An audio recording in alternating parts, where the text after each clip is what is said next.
I have made it no secret that the upcoming Silent Hill 2 remake is basically my most anticipated game of the year. I normally am sort of against this reliance on nostalgia in the modern medium of AAA gaming and big blockbuster movies. I'm really sick of it, let's be real. But I think everyone is allowed one or two things that they can just commit themselves to. And Silent Hill will always be that thing for me. And the wait for the Silent Hill 2 remake is getting so bad that I can't stop listening to previews and people talking about the game in the month leading up to its release. But I wanted to make this video to talk about games that you can also be excited for in the upcoming days until the inevitable release of Silent Hill 2 remake. There are plenty of indie horror games that you should put on your radar, and I wanted to make a video focusing on some of these upcoming indie darlings. This is a new kind of video for me. This is mostly off the cuff, but I'm going to basically present it as a fully edited mainline video, and we'll see how it goes. I'm going to basically go in order from the least amount of information to ones that are basically around the corner. And with that all being said, here are some indie horror darlings to be anticipating while you wait for the Silent Hill 2 remake. The first one I would put on this list is called Exp War Trauma, and in fact, I actually made a video about this game's demo a couple years ago. It's at the bottom of this list because it's potentially dead in the water. I haven't heard any updates on this essentially since the demo came out, but the demo is still available on Steam, and if you want just like a taste of what this game potentially could be, it's one of the very few games that has actually scared me to the point of screaming, and it did that twice. So I think that if you want a slice of a truly terrifying game, get the demo for Exp War Trauma, and if it ever does actually come out, that's only a plus at this point. But like I said, it's potentially dead in the water, which is why it's dead last. The next game on the list is called Compound Fracture. This is a PS1 revitalist first-person shooter Dino Crisis-like. At least that's what it seems like. This game has been in active development for a few years, and it's for sure still being worked on, but it's been radio silence on updates for about 2 years now. But I do think that new information is just around the corner. But I think there's 2 trailers, if not just at least one, very promising looking trailer that showcases a lot of old school survival horror mechanics, like limited inventory and potentially limited ammo and very, very dangerous enemies who, by the way, are dinosaurs. The trailer showcases a lot of backtracking and interconnected puzzle box worlds, very akin to the original Resident Evil. As much as I do wish that I could put this game higher on this list, as this is honestly one of my most anticipated games on this list in general, but as it stands, it's been 2 years since there's been any updates, so here's hoping that we hear something soon, but put Compound Fracture on your list. It's got a beautifully crunchy aesthetic, and like I said, it's basically a first-person shooter Dino Crisis. Every single thing that I've seen from the lead developer on Twitter, when they were heavily promoting it, looks like this game is gonna be goated. The next game on the list is Becrowned. There's not too much known about this one. I've been following the developer on Twitter for a little while, but I mean, everything that they've shown leads me to believe that this is basically a new Silent Hill game. To what extent that may mean, I don't know, but everything that they've shown is basically a heavily inspired game by Silent Hill, which is something that I'm going to say a lot, I think, in the rest of this video. So instead of saying inspired by Silent Hill a lot, I'm just going to say IBS.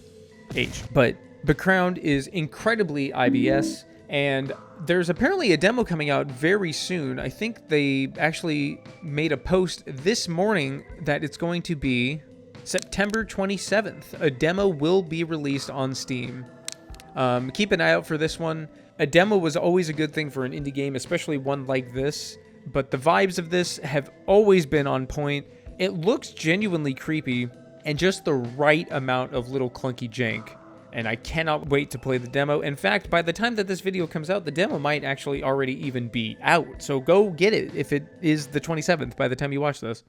The next game on the list, I'm going to highlight Tower of Tears. This game seems very surreal, which is already putting it pretty high on my list of anticipation. I love surreal horror, and the sort of childlike surreal-natured horror that this game seems to revel in is totally my thing. It feels sort of like a modern 3D Yume Nikki. You're basically wandering around a psychedelic toy dreamscape with a lot of otherworldly creatures and entities, and it seems like it's not really combat focused, although I do think there is combat in the game. If it does appear, it's very, very likely that it's going to be super brief and super simple, like basically one button attacks. But they've highlighted that there is like an inventory system, there's puzzle mechanics. I would like to think that this game is just one giant puzzle box, and if that's the case, along with these immaculate vibes, I think Tower of Tears is one that you should definitely keep an eye out for if you are a fan of a game like Yume Nikki. The next game on the list, I'm going to highlight a game called Labyrinth of the Demon King. Now, this game looks super interesting. It was announced a couple years ago and has been getting relatively infrequent updates throughout its announcement lifespan. As far as I am aware, it's made by one person. Its initial trailer really showcased that it was like a horror game, but as more and more information has come out, it seems to be more like a Kingsfield clone that just has like a feudal Japan era horror paint job layered on top of it. But the vibes from everything that they've shown are on point. Aesthetically, it feels sort of like a feudal era Japan Dark Souls, which is, are you kidding me? That sounds amazing. It's incredibly melee focused. I do think that there are some ranged weapons that you can get in the game, but it's just strictly like axes, swords, and bow and arrow.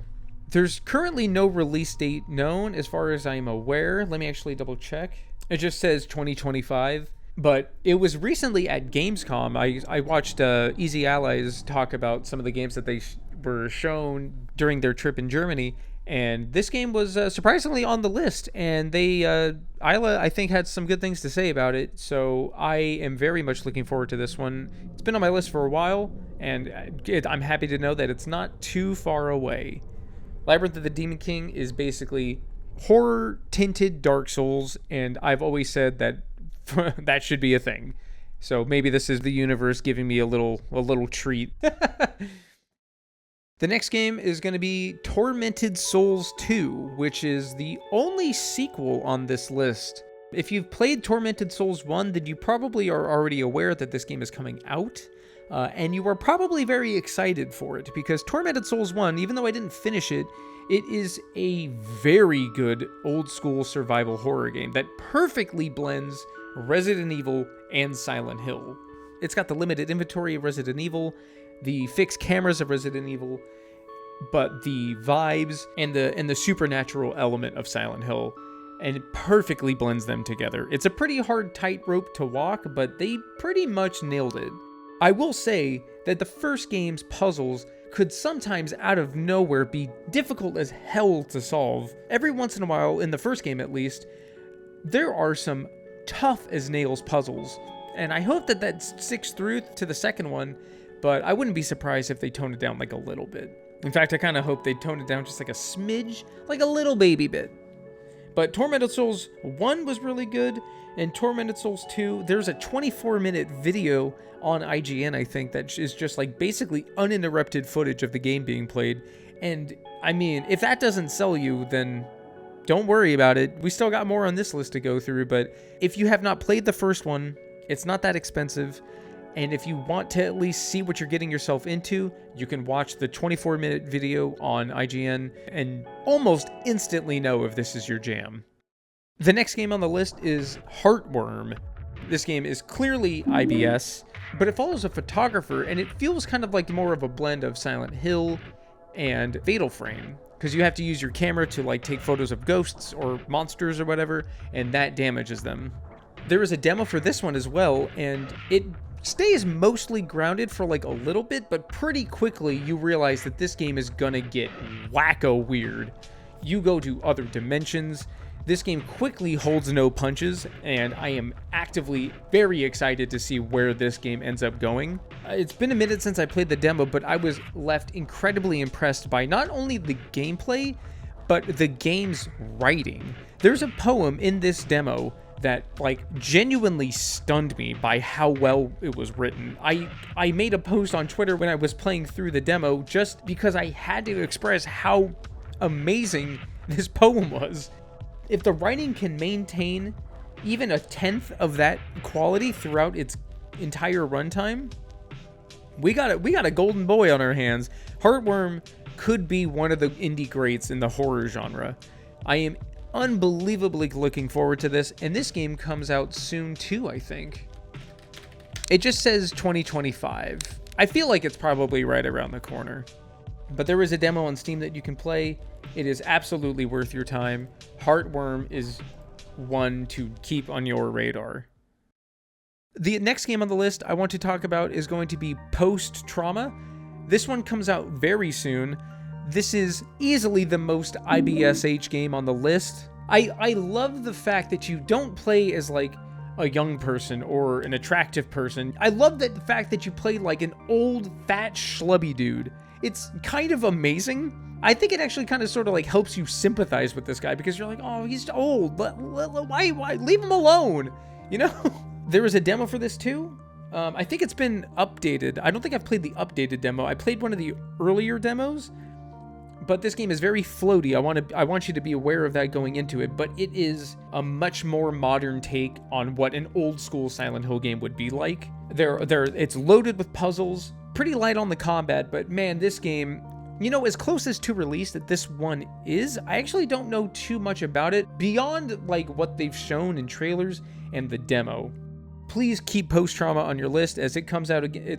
As like I said, it comes out very soon, and I think it's going to knock some socks off. I'm going to quickly do a honorable mention because this game is basically out. It will be out by the time that this video comes out, I'm pretty sure, but Hollow Body. It's made by the person that did Chasing Static, which I played, but I really wasn't a big fan of. So initially wasn't too stoked on this, but I quickly saw that it was like a completely different game. It's basically Cyberpunk Silent Hill, so this game is super IBS. It's very committed to the old school feel. There was a demo for this as well, and if you play it, at least to me, it felt like a PS1 game made in the PS2 era, but remastered for the modern day.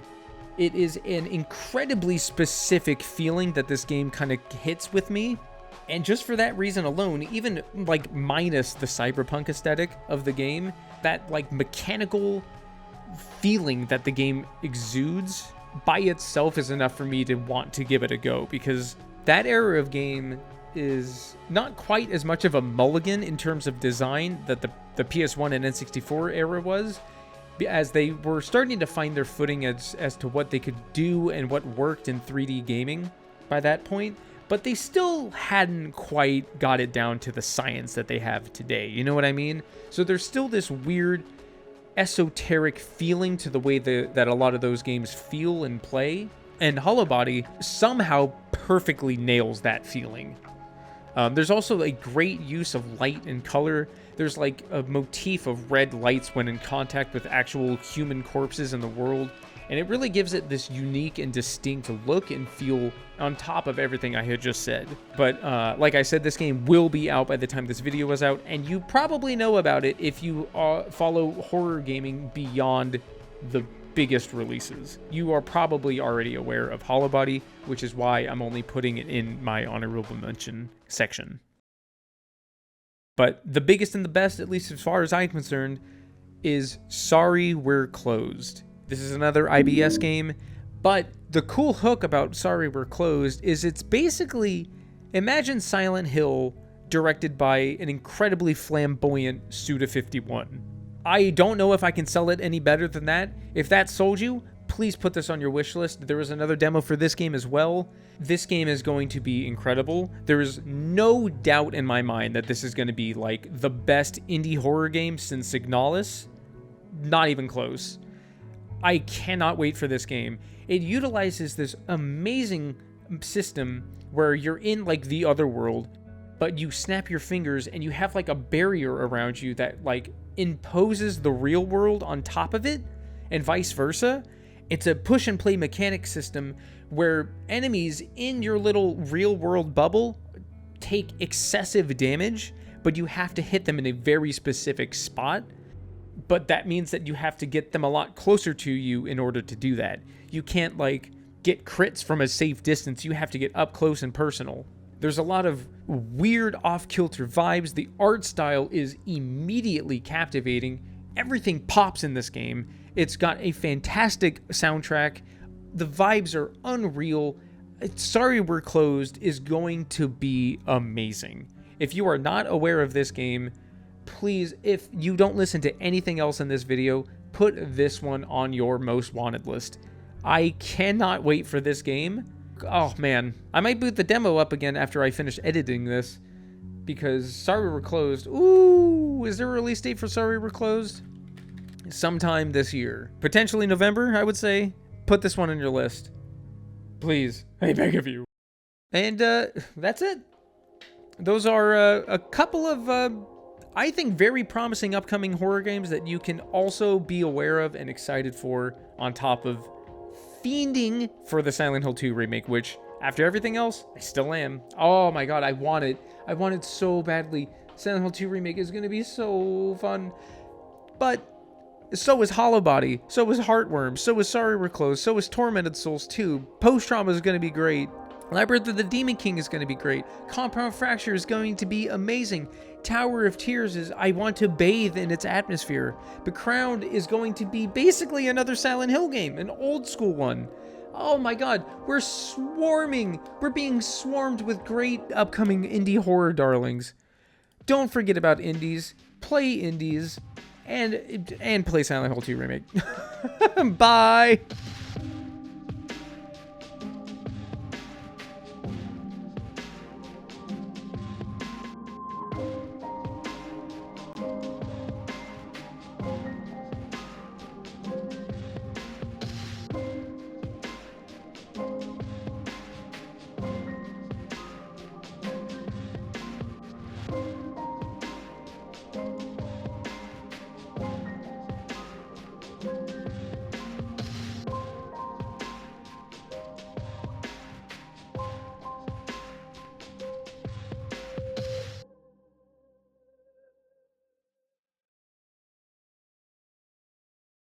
Tomato is a fruit, but it also a vegetable.